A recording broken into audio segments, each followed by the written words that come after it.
It is 12 past 2, Sabrina Hahn, very shortly. But first, the City of Armadale's History House Museum is celebrating 50 years.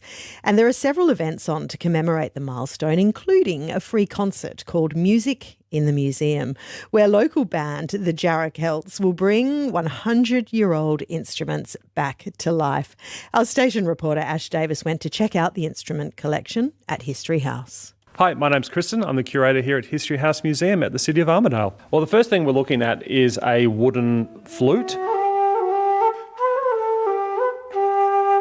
These are actually quite rare because once the metal flutes came in, they were all the rage because they were easier to look after.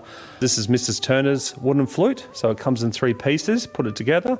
You've got the metal keys, I think that's the term.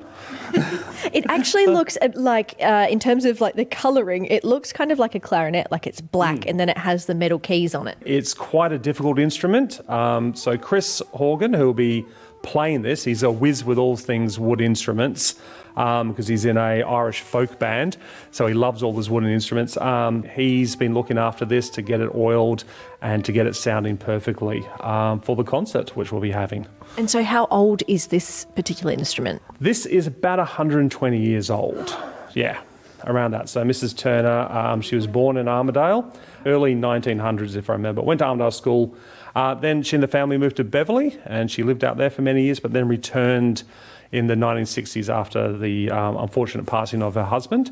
So she came back home as such to Armadale, and she was a member of the Armadale Historical Society. When the museum opened back in 76, she donated a lot of things, including this flute, which was in the family for a very long time. And so what else have we got here? We have Mrs. Dumsday's fife. So what is a fife? It's a smaller wood instrument, so probably, half the length of the flute. Okay, and then you've also got a little banjo here. Yes, the banjo. This is from the Green family.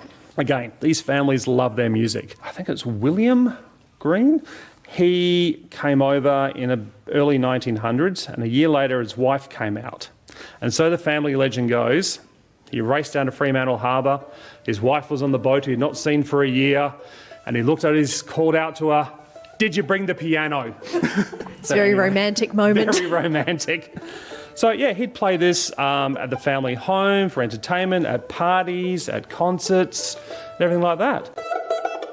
So everyone will get a chance to hear these sounds, which have not been heard regularly since, probably for at least 50, 60, 70, 80 years. How many of these instruments do you have in your collection? And are we hearing all of them or just a couple? Not all of them, just a small selection.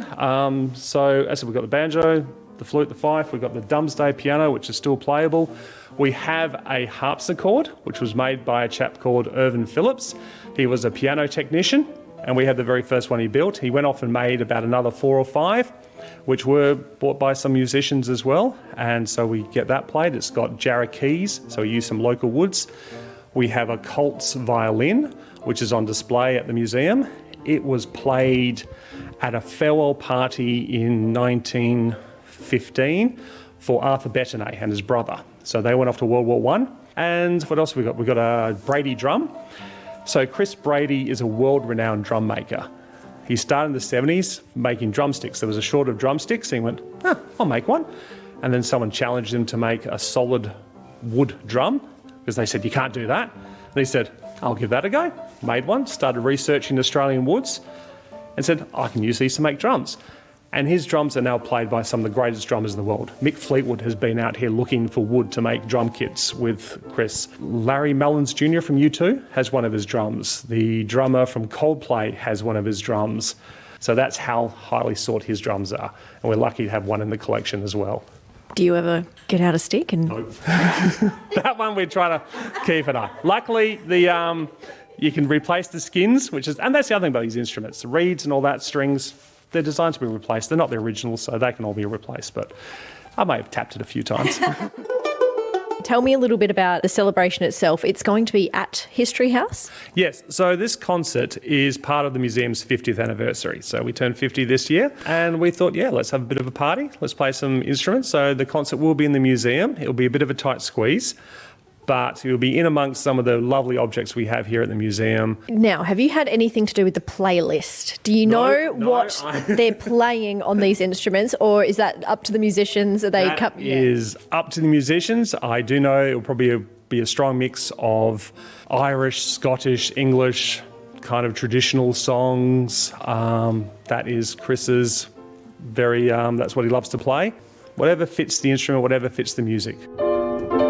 So it's sold out. Are there other celebrations that people could be a part of in terms of celebrating the 50th? Yeah, we have a talk on the wine industry that's coming up. So we'll look how Armadale was once one of the biggest wine producing areas in WA, just behind the Swan Valley, with Derry Nasua Winery and Rishon Winery, which now our suburbs of Mount Rishon and Mount Nasua are named after. And then we'll also have a talk later in the year on the chook industry. So please check our website, the City of Armadale's website, and see what else is on. We'll have other great events, so please check our website for that. That was History House Museum curator Christen Bell there. And the music you heard was local musicians Chris Horgan from the JarrahCelts playing those historical instruments. Music in the museum, I'm afraid to say, is unfortunately fully booked, but the instruments are there at History House if you want to check them out. They are on display. I've got a message from Don saying, Joe, these instruments should be played on our streets. I tend to agree. And Maddie says traditional Irish and English music, the Pogues and Oasis, I hope. It is 19 past 2.